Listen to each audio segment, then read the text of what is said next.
Okay, this might get scary. Hello guys, and today I'm detailing why Shattered Space is darker than anything you've played in Starfield before. This expansion will take things in a much more horrifying direction, so much so that apparently there are parts of it that go full-blown horror. Now, this is based on the words of Tim Lamb, who is the creative producer on Shattered Space. Whenever there's an interview about Starfield or about Shattered Space, it's usually Lamb who's doing it. So he is the authority on what we're going to see when Shattered Space comes out on September 30th. And what we're going to see is a massive shift in tone. Lamb tells the outlet Game Reactor, quote, "We wanted to try and do that shift in tone, not bright optimism anymore. I don't want to say horror, but it is darker, spookier theme, tone, colour, music all the way through. It really captures that and distills it down. It's darker, definitely in tone," end quote. So Lamb could not be clearer. Shattered Space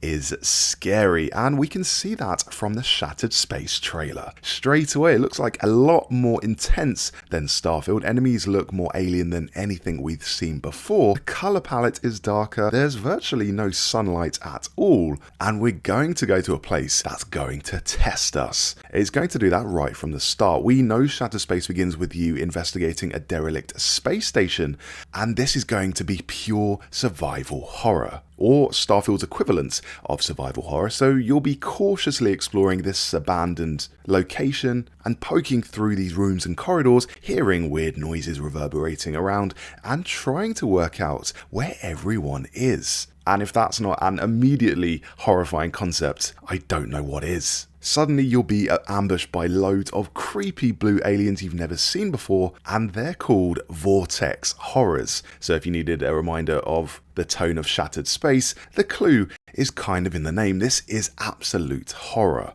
And we already know Starfield can do that sort of thing. There are a few missions in the base game that are genuinely frightening. One of these I'm thinking of is called Safe House Gamma. This is in the Andromas system, and it's set in this abandoned outpost where a family once lived. Along the way, you discover that a Terramorph has actually eaten them all, and it's made its burrow underneath the outpost. Along the way, there's flickering lights and weird noises, and it just results in this really terrifying horror experience. So Bethesda can definitely do horror when they want to. There's also a random point of interest that pops up occasionally, and this is called the Abandoned Mining Platform. This is a very intense location because it's infested with aliens. So I definitely recommend trying to find that. That is a random location, so you will have to hunt for it. And let's not forget the Colander, where you investigate a derelict ship drifting in orbit around Schrödinger 3. This is basically a homage to the plot of Alien. Everyone on board is no longer alive, and from the data logs you read, you learn that an alien organism was secretly brought on board. It then escaped into the ventilation system, and that's how all the crew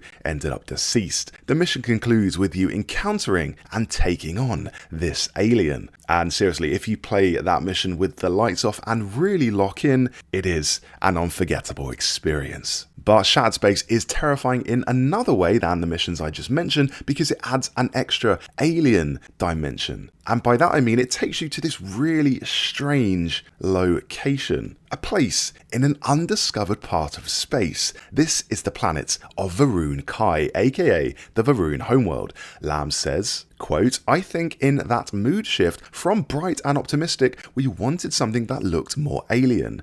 There's new flora, fauna, the way the light shines, the way all of these things contribute to that more overall alien aesthetic," end quote. So this planet is definitely going to make you feel uneasy, and that you're a long way from home. It's just weirder than any place you've ever been in Starfield from the looks of things, and that contributes to an overall darker, more intense tone. But how is the difficulty? Because usually when a game is scary, it's also harder.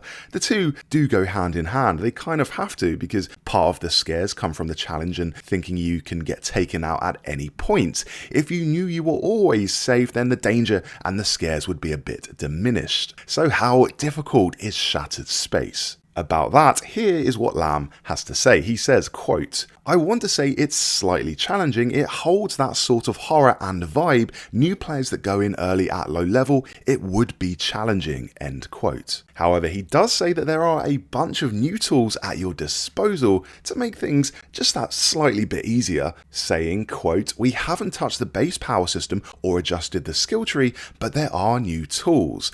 There's new gear, there's new items, new craftable grenades, we touch a little bit of everything." So hopefully there's something there for all different playstyles. I think all types of characters can play through all of our content. There may be some styles that are more comfortable, but it's not a deal breaker, end quote. So in other words, Shattered Space will be harder than the base game. If you're not a high level, you will have your work cut out for you. But it's not to an insane degree. This isn't like Shadow of the Erd Tree, where you're going to be going up against incredibly tough enemies. For me personally though, the difficulty in Starfield has always been something that's completely down to the player. You might find a weapon that just shreds enemies, or a rare armor piece that protects you a lot more, making the combat easier. Plus, there are so many difficulty sliders now that you can really customize the difficulty and fine-tune it to your tastes, so everyone's experience is going to be completely unique. It's just recommended that you've got at least some experience playing Starfield and you kind of are aware of its mechanics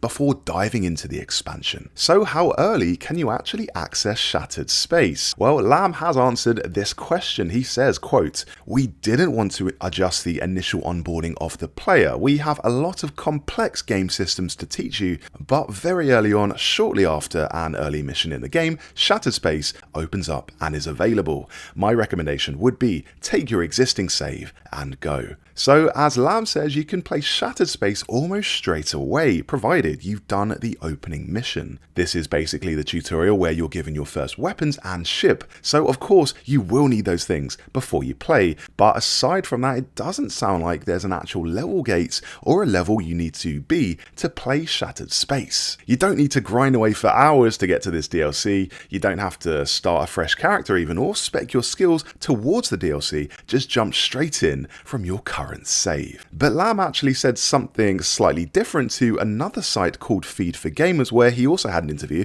and here he talked about what could happen if you played Shattered Space after completing Starfield. As Lamb says to Feed for Gamers, quote, "You don't need to have completed to engage with Shattered Space. Pretty much after the initial entry into the game, you can go straight to the Shattered Space content. However, it will feel different replaying Shattered Space with New Game Plus. It has similar elements to other quests that you encounter after New Game Plus. It doesn't exist fully outside of that loop," end quote. And this is very exciting news because it means Shattered Space does change depending on whether or not you've completed Starfield. Again, you don't need to have completed Starfield to play Shattered Space, but if you have, elements will be different, just as they are in the base game. So there are a number of ways Starfield changes if you've completed it, as you will know if you have passed through the Unity. For instance, when you walk into the lodge on New Game Plus, there is a chance Andrea, having joined House Varun,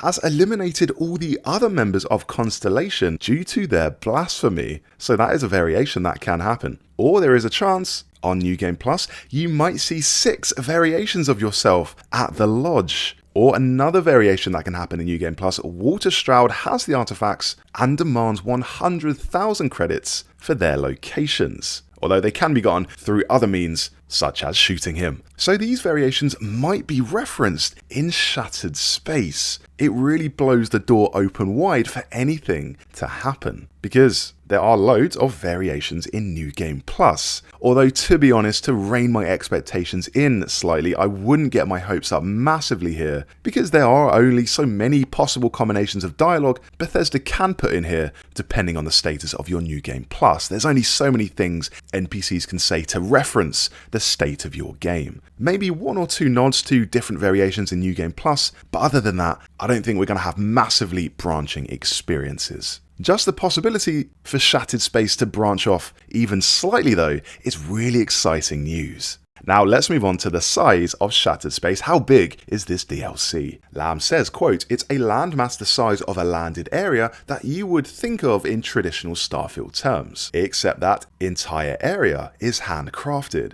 So Dazra City is part of that, then there's all the dungeons and all of the experiences you have," end quote. So in other words, this sounds like one of the biggest handcrafted areas in Starfield. Lamb says it's not just the city of Dazra that's handcrafted, but the surrounding area too, plus the dungeons. That already makes it bigger than something like Aquila because that just consists of a handcrafted city, with the surrounding countryside being randomly generated. But here in Shattered Space, that area around Dazra is apparently also handcrafted. That may even mean it's bigger than the biggest city in the game, New Atlantis, because even that city has a randomly generated countryside. The landscape and the dungeons around New Atlantis are all random and procedurally generated, whereas in Shattered Space, according to Lamb, it's all placed by hand. And that is really, really impressive. Despite the scale, it's more of an on-foot experience. Lamb says in the interview with Game Reactor that in Starfield, things happen usually on the galactic scale, whereas in Shattered Space, within that bespoke handcrafted area, he thinks of it as more of an on-foot experience. You can use the Rev 8 with Shattered Space, that is confirmed, but it is designed to be walkable. And this is another reason why I think Shattered Space will be darker in tone than Starfield, because it puts you up close and personal with enemies and locations. There is nowhere to run. It's designed to be played at a slower, more consistent pace, so you're not fast traveling from one location to the next without having a chance to breathe, but really soaking in the atmosphere and getting a feel for each place. There are even some enemies that promote a new kind of close quarters combat. Lamb mentions an enemy that rushes at you and really piles on the pressure. He says, quote, "We've added some new adversaries for the player. The Vortex Horrors who can teleport in and startle you. They're kind of terrifying. Then we have enemies that are kind of more in your face. They force you to handle a situation differently because they're putting an in-your-face time attack pressure on you, so you have to make a decision quickly," end quote. So that's Lamb's words on the new enemy types, and they do sound pretty scary. Now, thinking back through Starfield's list of enemies, we do already have a Berserker type enemy in the game, and the behaviour of this enemy will just straight rush at you, maybe with a grenade or a melee weapon out. But I don't think Lamb is talking about this type of enemy, because why would he be bringing up something that's already there? He's treating this enemy like it's something new, so it sounds like Shattered Space has a new enemy that attacks you up close, and from the sounds of it, it really makes you panic. It sounds like an enemy who can teleport at will and can take you completely by surprise. Or maybe it's an alien who runs up to you before exploding in your face. Who can possibly say? I do not know, but this could get very stressful indeed. Anyway, those were the ways that Shattered Space will be darker and more horrifying than anything in Starfield before. Weird locations, tougher enemies, and a massive shift in tone. Thanks so much for watching the video. If you enjoyed it, do leave a like, and for more Starfield videos, subscribe to the channel.